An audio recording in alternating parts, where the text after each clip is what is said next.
Շնորհակալ եմ շատ ազգային ժողովի նախագահի հարգելի տեղակալներ, ազգային ժողովի հարգելի պատգամավորներ, կառավարության հարգելի անդամներ, սիրելի ժողովուրդ, քննարկում ենք 2025 թվականի պետական բյուջեի կատարման հաշվետվությունը եւ առաջին բանը, որ ուզում եմ ասել 2025 թվականի պետական բյուջեի մասին հետևյալն է, որ ըստ էության մի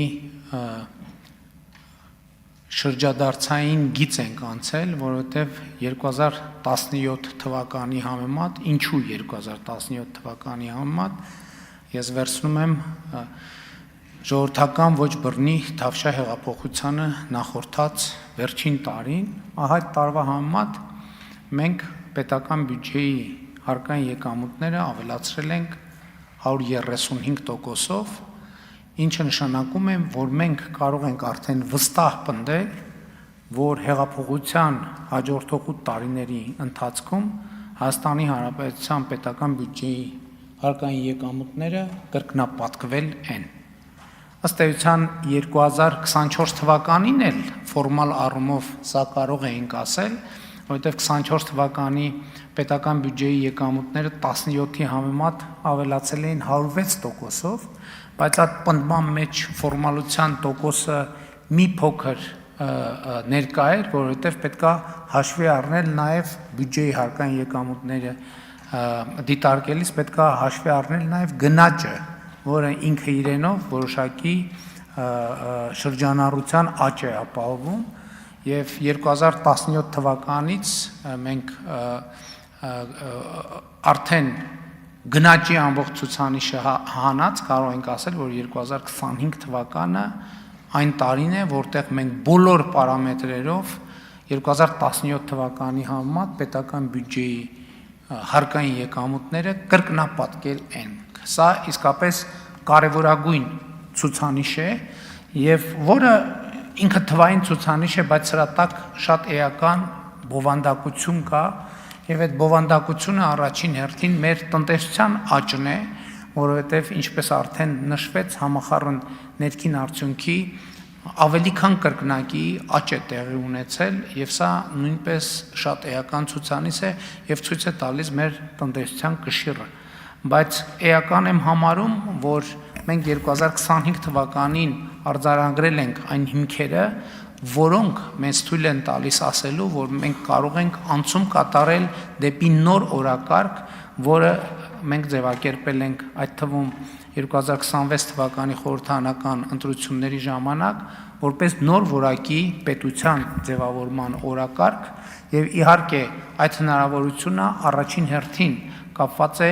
2025 թվականին տեղի ունեցած մի քանի կարևոր իրադարձությունների հետ։ Ուզում եմ հիշեցնել, որ հենց 2025 թվականին էր, երբ որ Հայաստանի Հանրապետությունը եւ Ադրբեջանի Հանրապետությունը հայտարարեցին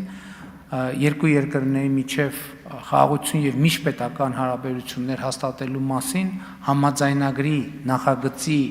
բանակցությունների ավարտը համաձայնագրի նախագծի համաձայնեցմամբ։ Սա իսկապես կարևորագույն իրադարձություն էր եւ այս իրադարձությունն է, որ հնարավոր դարձրեց խաղաղության հաստատումը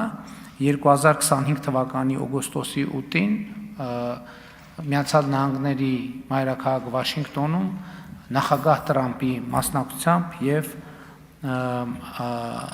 նախաձեռնությամբ եւ մենք ի վերջո պետք է արձանագրենք, որ 2025 թվականը այն տարին է, որտեղ մենք լիարժեք արձանագրեցինք, որ ունենք խաղաղություն, ունենք հաստատված խաղաղություն եւ ըստ էության ունենք հակամարտության ավարտ Հայաստանի Հանրապետության եւ Ադրբեջանի Հանրապետության միջեւ։ Պիտի արձանագրենք,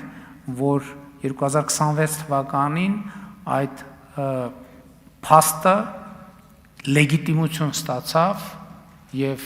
վերաարձանագրվեց Հայաստանի Հանրապետության ժողովրդի կատարած ընտրությամբ եւ քվեարկությամբ, որովհետեւ 2026 թվականի ընտրությունների արդյունքներով Հայաստանի Հանրապետության ժողովուրդը տեր կանգնեց խաղաղությանը, ինչը նշանակում է, որ մենք 2025 թվականը ըստ էության համարելով հեղափոխական կառավարման լավագույն տարին, կարող ենք արձանագրել, որ սրանից հետո մեզ սպասում են ամեն տարի պետքա լինի հետ հեղափոխական կառավարման լավագույն տարին, այդ թվում օրինակ բյուջետային հոսքերի տրամաբանության մեջ։ Ես առիթ ունեցել եմ այս ամբիոնից ասելու, որ արդեն 2026 թվականի պետական բյուջեի պարամետրերը մեզ տալիս են լավատեսություն, որ 2026 թվականին մեր պլանավորած եկամուտները մենք էականորեն գերակատարելու ենք, եւ սա իհարկե առաջին հերթին կապված է 2025 թվականին մեր արձանագրած տնտեսական ցուցանիշների հետ։ Մասնավորապես կենսաթոշակների բարձրացման որոշումը ճիշտակացվել է 2026 թվականին, բայց ելի ուզում եմ այդ թվում քաղաքական շահարկումներին արձագանքելու տրամաբանության մեջ հիշեցնել, թե ինչպես եւ ինչու է կայացվել կենսաթոշակները բարձրացնելու որոշումը։ Դուք գիտեք, որ 2025 թվականի համար եւ միջազգային եւ հայաստանյան ինստիտուտները եւ պետական բյուջեով էականորեն ավելի պակաս տնտեսական աճի ցուցանիշ էր արձանագրված 5.2%, եթե չեմ սխալվում, եւ իրականում 2026 թվականի փետրվարին Հայաստանի վիճակագրության կոմիտեն հրապարակեց մեր տնտեսական աճի ցուցանիշները եւ պարզվեց, որ տնտեսական աճը մոտ 2%-ով գերազանցում է կանխատեսված ցուցանիշը։ Իհարկե, այստեղ ես համոզված եմ եւ ակնհայտ է, որ սրանում դեր ունեցել են հենց այն քաղաքական իրադարձությունները, որոնց մասին քիչ առաջ խոսեցի։ Այսինքն 2025 թվականի մարտի Հայաստանի եւ Ադրբեջանի միջև խաղաղության համաձայնագրի տեքստի շուրջ բանակցությունների ավարտը հաջողությամբ եւ հետագայում նաեւ խաղաղության հաստատումը Վաշինգտոնում իրենք նոր տնտեսական խթան են բերել եւ այդ որոշումների եւ այդ փոփոխությունների արդյունքում է, որ մենք իրականում կանխատեսվածից ավելի մեծ տնտեսական աճ ենք ունեցել եւ մեծ համար քաղաքական խնդիր էր այդ թվում եւ միշտ կա այդ քաղաքական խնդիրը, որ տեսեք, մենք անդադ խոսում ենք տնտեսական աճի մասին, մենք խոսում ենք համախառն ներքին արդյունքի մեկ անձի եւ ընդհանրապես տնտեսության աճի մասին, որովհետեւ 2018 թվականից մինչեւ այսօր մեր տնտեսությունը 53%-ով աճել է։ Սա ահռելի մեծ թիվ է։ Մեկ անձի հաշվով համախառն ներքին արդյունքը ավելի քան կրկնապատկել է։ Եվ մեր իրականության մեջ սովորաբար ինչ պրոբլեմ գոյություն ունի, որ այս ամբիոնից հնչող վիճակագրությունները մարդիկ իրենց կյանքի վրա չեն տեսնում։ Այստեղ է, որ խզումը առաջանում է, եւ մեր մեծագույն քաղաքական խնդիրը եւ հանձնառությունն է, որ երբ որ այս ամբիոնից եւ Հայաստանի պետական ինստիտուտները ազդարարում են տնտեսական աճերի եւ զարգացման մասին, մարդիկ պետք է իրենց կյանքում կոնկրետության մեջ տեսնեն այդ աճերը։ Էսա պատճառը, որ արձանագրելով, որ 2025 թվականի տնտեսական աճը կանխատեսվածից շուրջ 2%-ով ավել է եղել եւ նաեւ հաշվի առնելով մեր 2021 թվականին մեր տված նախընտրական խոստումը, ես որոշում եմ կայացրել, որ անմիջապես որպես առաջին արձագանքը պետք է լինի Հայաստանի Հանրապետությունում թոշակների բարձրացումը եւ դրանով իսկ եւ ուզում եմ ասել, որ սա 2025 թվականի ցուցանիշ է, 2025 թվականի արձանագրման արդյունք է եւ առաջին անգամ մենք ունենք ավելի բարձր միջին կենսաթոշակ Հայաստանի Հանրապետությունում, քան նվազագույն սպառողական զամբյուղն է։ Եվ ելի ուզում եմ կրկնել մեր հանձնառությունը, որովհետեւ ընտրություններից առաջ մեր հանձնառությունների վերաբերյալ շատ են հնչել բամբասանքներ, որ ընտրություններից հետո այդ չեղարկվելու է եւ մեր պարտավորությունն է, ընդ որում դա հեշտ իրականանալի գործ չէ, որովհետեւ կենսաթոշակների հետ կապված ցանկացած գործողություն ինքը ենթադրում է շատ մեծ բյուջետային ծախսեր եւ սրա պատճառը հետեւյալն է, որ ել եմ ասում, եթե մենք 1000 դրամ թոշակ ենք բարձրացնում մի թոշակառուի համար այդ 1000 դրամը շատ մեծ նշանակություն չունի, բայց պետական բյուջեի համար դա միլիարդների ծախս է, որովհետև մենք խոսում ենք 650,000 մարդու, այսինքն 650,000 անգամ 1000 դրամ, դա արդեն մի ահռելի գումար է, եւ մեր հանձնառությունն է, որ 2028 թվականից սկսած մենք կվերանայենք եւ առնվազն գնաճի չափով մենք կինդեքսավորենք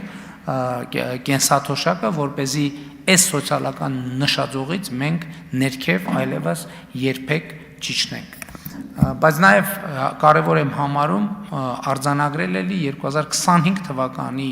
արդյունքներով է, որ մեզ հաջողվել է 2026 թվականի հունվարի 1-ից ներդրել առողջության ապահովագրության համակարգը եւ սա նույնպես 2025 թվականին մեր կատարած աշխատանքի եւ կայացրած որոշումների արդյունք են, որովհետեւ բնականաբար այդ բոլոր որոշումները կայացվել են 2025 թվականին եւ 2025 թվականի բյուջետային տարին այս առումով ունեցել է շատ էական նշանակություն։ Չնայած նախընտրական շրջանում շատ եմ խոսել սրա մասին, բայց ելի այդ ձևաչափով էլ խոսելով 2025 թվականի մասին չեմ կարող չարձանագրել, որ 2025 թվականը առաջին օրացուցային տարին է, երբ որ Հայաստան-Ադրբեջան հակամարտության հետևանքով մենք ոչ զոհ ենք ունեցել, ոչ էլ վիրավոր։ Այս ամենի էլի շատ ասված, բայց նորից ասելու արժանի փաստերից մեկն այն է, որ 2025 թվականի արդյունքներով Հայաստանի Հանրապետությունից արտագաղթը դադարել է եւ սկսել է ներդախտ։ 2025 թվականը առաջին տարին է, երբ որ կոവിഡ്ի տարին մենք չենք հաշվում, որովհետև կոവിഡ്ի տարին իհարկե վիճակագրական որոշակի շեղումներ է տվել, բայց 2025 թվականը սովորական վիճակում գտնվող առաջին տարին է, երբ որ մենք Հայաստանի Հանրապետության քաղաքացիների արտագաղթի ըստ էության դադար ունենք եւ ունենք ներգաղթ, որովհետեւ 2025 թվականին Հայաստան վերադարձած քաղաքացիների թիվը 8860-ով գերազանցում է Հայաստանի Հանրապետությունից մեկնած քաղաքացիների թվին եւ իհարկե սա նույնպես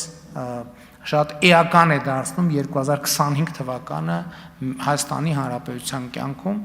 եւ պիտի արձանագրեմ, որ 2025 թվականը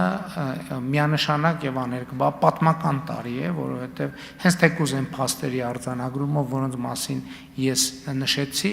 նրանք իհարկե 2025 թվականը հիշարժան են դարձնում Հայաստանի Հանրապետության պատմության համար, բայց շատ կարևոր է արձանագրել, որ ինքը ոչ թե առանձին վերցրած իրադարձություն է, այլ 2025 թվականին տեղի են ունեցել իրադարձություններ, կայացվել են որոշումներ, որոնք հետագայում կանխորոշելու են Հայաստանի Հանրապետության զարգացման հետագա ընթացքը եւ ելի ուզում եմ ընդգծել, որ դա առաջին հերթին կապված է խաղաղության հաստատման եւ հարակից պրոցեսների հետ։ 2025 թվականը Վաշինգտոնի հռչակագրով արձանագրել է TRIP նախագծի իրագործումը, որը շրջադարձային նշանակություն է ունենալու ոչ միայն Հայաստանի Հանրապետության, այլև ողջ տարածաշրջանի համար եւ թույլ տվեք այսօր առավել եւս արձանագրել, որ Հայաստանի Հանրապետության պատերազմի կամ հակամարտության փակուղուց խաղաղության խաչմերուկ դառնալու գործընթացը տեղի է ունենում շատ տեսանելի տեմպերով։ Պիտի ուրախությամբ արձանագրեմ Ամերիկայի Միացյալ Նահանգների եւ Իրանի Իսլամական Հանրապետության միջև տեղի ունեցած խաղաղության գործարքը, ինչը խաղաղության խաչմերուկ նախագիծը դարձնում է առավել քան արդիական եւ իհարկե TRIP նախագծի շրջանակներում ուզում եմ հիշեցնել, որ այդ նախագծի կարևորագույն նրբություններից մեկը այն էր, որ բացվում են ոչ միայն հաղորդակցության ուղիները արևելքից դեպի արևմուտք, այլև հյուսիսից դեպի հարավ կամ հակառակ ուղղությամբ եւ պիտի արձանագրեմ, որ այս գործընթացը TRIP նախագիծը միանշանակ եւ աներկբա բացելու է նաեւ Պարսից ծոց Սև ծով հաղորդակցության ուղիները, ներառյալ նաեւ արդեն նրա մասին էլ բազմիցս խոսել ենք միջերկրական ծովի եւ Կասպից ծովի միջև հաղորդակցության ուղիները, որը ակնհայտորեն Հայաստանի Հանրապետությունը դարձնելու է խաղաղության եւ տնտեսության խաչմերուկ։ Այս առումով ուզում եմ ասել, որ նաև 2025 թվականին մեր կայացրած որոշումները արդեն գործնական արդյունք են տալիս Հայաստանի Հանրապետությունում եւ ընդամենը այս դահլիճում հիշում եք այդ քննարկումները, հարգելի գործընկերներ, երբ որ մենք խոսում ենք Հայաստանի Հանրապետության եւ Միացյալ Նահանգների միջև ստորագրված 3 մտադրությունների հուշագրի մասին, այս դահլիճում շատ մեծ քննարկումներ են այդ մասին, թե այդ մտադրությունների հուշագիրը ում վրա ինչ պարտավորություն ա դնում, դա ինչ ա նշանակում, ինչ ազդեցություն ա ունենալու, դա ընդամենը թղթի կտոր ա, բայց ուզում եմ էլի այս տեմպը գործողությունների եւ զարգացումների մենք արձանագրենք, որովհետեւ մեծ է հավանականությունը եւ թույլ տվեք համոզմունք հայտնել, որ մեր կյանքի տեմպն է ընդհանրապես փոխվելու եւ մեր զարգացումների տեմպն է փոխվելու։ Եվ 2026 թվականի օգոստոսի 8-ին կնքվում է Վաշինգտոնում նախագահ Տրամփի եւ իմ միջև արհեստական բանականության եւ տեխնոլոգիաների ոլորտում համագործակցության մասին մտադրությունների հուշագիր, որ լայնորեն քննադատվում է Հայաստանի Հանրապետությունում գործող ընդդիմության կողմից որպես որևէ բան չնշանակող եւ ոչ մի առավելություն չտվող թուղթ, եւ անցել է ընդամենը 10 ամիս եւ Երևանի պետական համալսարանում մենք ունենք արհեստական բանականության կենտրոն եւ սուպեր համակարգիչ, մենք Գագարին բնակավայրում ունենք արհեստական բանականության գործարան եւ մենք արդեն իսկ նշանակված է նաեւ հունիսին կարող է հուլիսին, որովհետեւ իմ օրակարգում արդեն դրված է եւ նաեւ Հրազդանում մենք ունենալու ենք արհեստական բանականության երկրորդ գործարանը, որը իր պոտենցիալով ունի 5 միլիարդ դոլարի ներդրումային պոտենցիալ ունի եւ այստեղ էլ գալիս է այն հարցը, որի մասին ես խոսել եմ, որովհետեւ սրանով մեր խնդիրները ոչ թե պակասում են, այլ մեր խնդիրները ավելանում են, որովհետեւ արհեստական բանականության գործարանները իրենք էլեկտրական էներգիայի սպառումը կարելի է ասել ընդհանուր երկրաչափական պրոգրեսիայով մեծացնում են եւ մենք այն իրավիճակում ընդամենը մի տարի առաջ, տարի ու կես առաջ մենք կարող ենք համարել, որ մենք էլեկտրականության շատ էական բան ունենք, հավելցուկ ունենք, որը պետք է սպառել ու տեղ գտնենք, այսօր չունենք այսօր արդեն մենք պիտի մտածենք, թե ինչպիսի նոր հզորություններ գեներացնենք, որպեսզի 5 միլիարդ դոլար ներդրումային պոտենցիալը, որը հենց միայն Firebird ծրագրով մենք ունենք, այդ պոտենցիալը մենք իրացնենք։ Իհարկե, այս ուղղությամբ էլ մենք շատ կոնկրետ գործողություններ ենք ձեռնարկում եւ ունենք լավ լուրեր այդ առումով եւ ընդամենը այս օրերին արտաքին գործերի նախարարը գտնվում է այցով Եվրոպական միություն եւ Եվրոպական միությունում արտաքին գործերի նախարարների ֆորմատով ձևաչափով տեղի են ունեցել քննարկումներ եւ Եվրոպական միությունը վերահաստատել է իր հանձնառությունը Հայաստանում կուտակիչ կայանների զարգացման գործում արագացված աջակցություն ցուցաբերելու համար, սա նշանակում է, որ մենք մեծ քայլերով շարժվելու ենք դեպի էներգետիկ ավելի լայն անկախություն եւ ավելի հուսալի անվտանգություն, որովհետեւ արդեն հայտնի փաստ է, որ մասնավորապես արևային էներգետիկայի ոլորտում մենք ունենք ըստ էության անսահմանափակ պոտենցիալ եւ մեզ մնում է պարզապես այդ պոտենցիալը իրացնել եւ իրացնելու այդ հնարավորությունները այսօր առարկայանում են եւ մենք գնալու ենք այդ ճանապարհով այսօր արդեն մենք ընդունել ենք կառավարության ծրագիր, որով կուտակիչ կայանների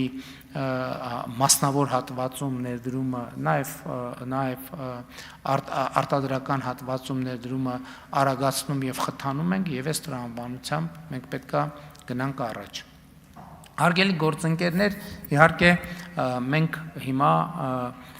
ամփոփում ենք ընթացիկ 8-րդ գումարման ազգային ժողովի աշխատանքները Եվ ես նաև այս առիթը օգտագործելով ուզում եմ շնորհակալություն հայտնեմ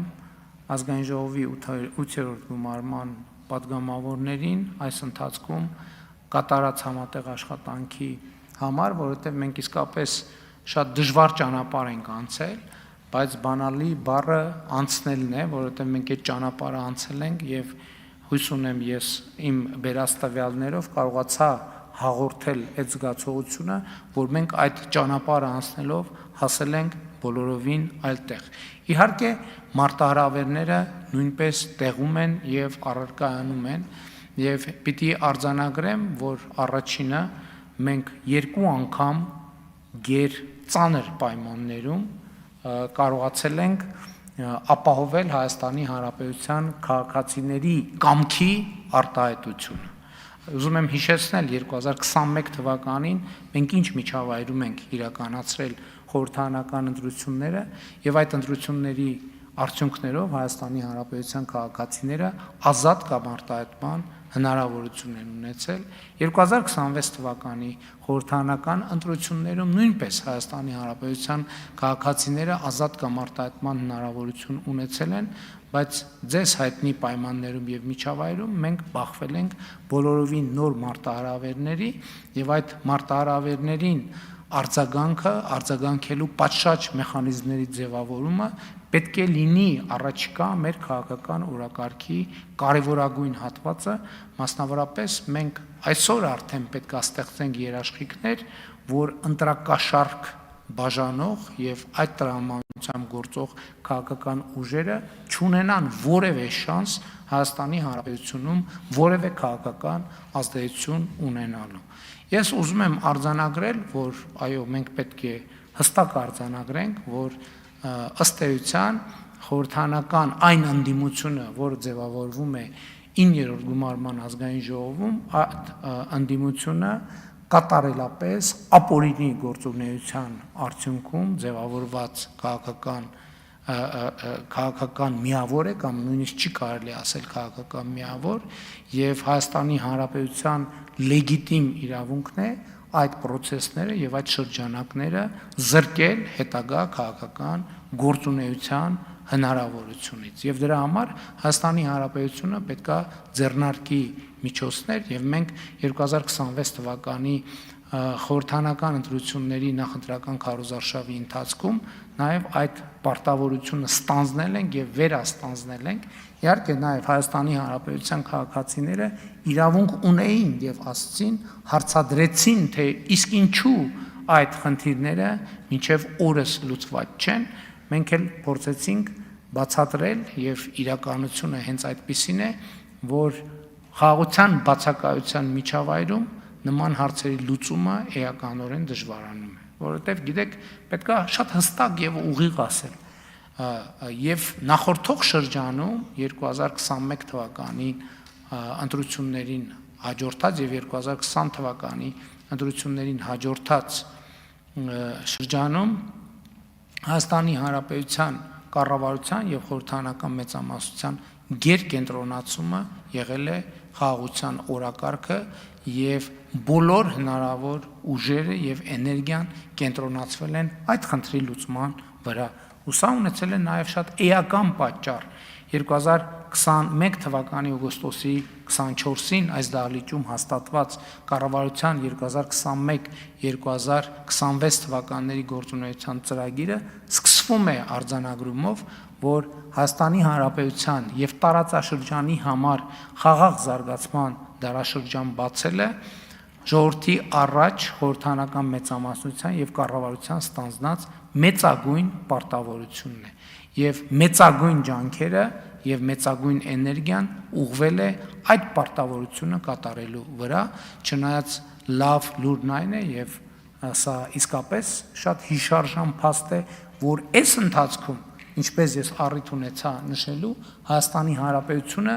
ոչ միայն շարունակել է բնականոն զարգացումը, այլև Հայաստանի Հանրապետությունում տնտեսական աճը ըստ էության բարձր է եղել նախորդող շրջանում եւ աշխարհի միջինից եւ Եվրասիական տնտեսական միության միջինից, բայց նաեւ պիտի ես ուղիղ ասեմ, այսպիսի շեշտադրմամբ թերևս առիթ չեմ ունեցել ասելու, որ այդ թվում Հայաստանում հաստատված քրեա օլիգարխիկ համակարգի արմատախիլ անելու process-ները ակնհայտորեն հիմա կարող եմ դրա մասին խոսել, որովհետև դա արդեն արտահայտվել է, դա արդեն բացահայտ է, դա արդեն ակնհայտ է, այլևս գաղտնիք չեմ ասում, պարզապես ձևակերպում եմ այն, ինչ բոլորի աչքի առաջ են։ Հայաստանի Հանրապետության քրեա օլիգարխիկ ռեժիմը արմատախիլ անելու process-ները իրենք ուղեկցվել են եւ պիտի ուղեկցվեին այդ թվում արտաքին ազդեցություններով, օբյեկտիվ եւ սուբյեկտիվ պատճառներով։ Եվ դրանք նաեւ Հայաստանի Հանրապետության անվտանգության համար կարող էին բերել որոշակի սպառնալիքներ։ Եվ եղել են այո իրավիճակներ, ես չեմ ուզում թաքցնել սա այլևս, եղել են իրավիճակներ, երբ որ մենք հասել ենք մի գծի, երբ որ հասկացել ենք, որ ազդեցության հետագա շարունակությունը կարող է բերել այնպիսի հակազդեցություններ, որոնք ընդհանուր գոյաբանական հետևանքներ կարող են ունենալ Հայաստանի Հանրապետության համար անվտանգության սրված սպառնալիքների տեսքով։ Եվ սա մի բան է, որը ես պարտավոր եմ ասել եւ արձանագրել ազգային ժողովի 8-րդ գումարման ազգային ժողովի աշխատանքները ամփոփելիս։ Այսօր այդ թվում իմ նշած հանգամանքների բերումով այդ ռիսկերը հաղթահարված են։ Այդ ռիսկերը հաղթահարված են, հետեւաբար ելի եմ ուզում ասել նախորդող շրջանում չի եղել մի րոպե, մի վայրկյան, երբ որ մենք կոմպրոմիս ունենանք քրեա օլիգարխիկ համակարգի հետ։ Չի եղել ոչ մի րոպե, ոչ մի վայրկյան։ Պարզապես մենք մեզ հաշիվ ենք տվել, որ կան իրավիճակներ, երբ որ մեզ կրկնակի եռակի շրջահայացություն է հարկավոր, ընդհանուր դանդաղպետություն է հարկավոր, որպեսզի մենք արտաքին այնպիսի ազդեցություններ չսադրենք, որոնք Հայաստանի համար բերելու են այնպիսի ազդեցություններ, ինչպիսին մենք ունեցանք օրինակ 2022 թվականի օգոստոս-սեպտեմբեր ամիսներին։ Հիմա ես պատասխանատու կերպով ասում եմ, որ այդ բոլոր ռիսկերը հաղթահարված են եւ այդ բոլոր ռիսկերը կառավարված են եւ այդ ռիսկերը ըստ էության այլևս գոյություն չունեն եւ հետեւաբար Հայաստանի Հանրապետության կառավարությանը եւ ժողովրդին եւ քաղաքական մեծամասնությանը ոչինչ չի խանգարում կենտրոնանալ Հայաստանի Հանրապետությունում քրեական օլիգարխիան ներառյալ ընտրակաշառք բաժանող ուժերի արմատախիլ անելու գործընթացով եւ այդ գործընթացը կարող եմ ասել, որ արդեն իսկ սկսված է եւ այդ գործընթացը որևէ ձևով չի կարող կասեցվել եւ այդ գործընթացը գնալու է մինչեւ վերջ եւ ես համոզված եմ, որ առաջիկա տարիներին պետական բյուջեի եկամ կատարման հաշվետվության մասին խոսելիս ես ավելի ու ավելի մանրամասն այս թեմայով ազգային ժողովին հաշվետվություն ներկայացնելու առիթ կունենամ, բայց այնուամենայնիվ չեմ կարող չընդգծել, որ ի հեճուկս այս բոլոր մարտահրավերների 2018 թվականից մինչև 2026 թվականը մենք շուրջ 8 միլիարդ դոլար ստվերային կամ գողացված կամ թալանված կամ ապօրինի ձևով օտարված միջոցներ վերադարձրել ենք Հայաստանի Հանրապետությանը եւ այդ process-ը այսօր էլ շարունակվում է։ Ըստ էության Հայաստանի Հանրապետությունում թալանված գույքի դրամական միջոցների վերադարձը դարձել է ամենօրյա լրահոսի անբաժանելի մաս։ Ամեն օրյա, ամեն շաբաթյա, ամեն ամսյա ռեժիմով մենք դա տեսնում ենք եւ իհարկե որևէ կասկած չկա, որ այդ տեմպերը գնալով մեծանալու են եւ գնալով արագանալու են։ Հարգելի գործընկերներ, ելի հաշվի առնելով, որ ըստ էության այս ձևաչափով պետական բյուջեի կատարման հաշվետվության ձևաչափով սա ազգային ժողովի 8-րդ գումարման ազգային ժողովի իմ վերջին ելույթն է, որովհետև բյուջեի ձևաչափով նման ելույթ այլևս չեմ ունենալու կրկին ուզում եմ շնորհակալություն հայտնել ազգային ժողովի 8-րդ գումարման ազգային ժողովին այս ընթացքում համատեղ աշխատանքի եւ համատեղ արձանագրած արդյունքների համար։ Շնորհակալ եմ։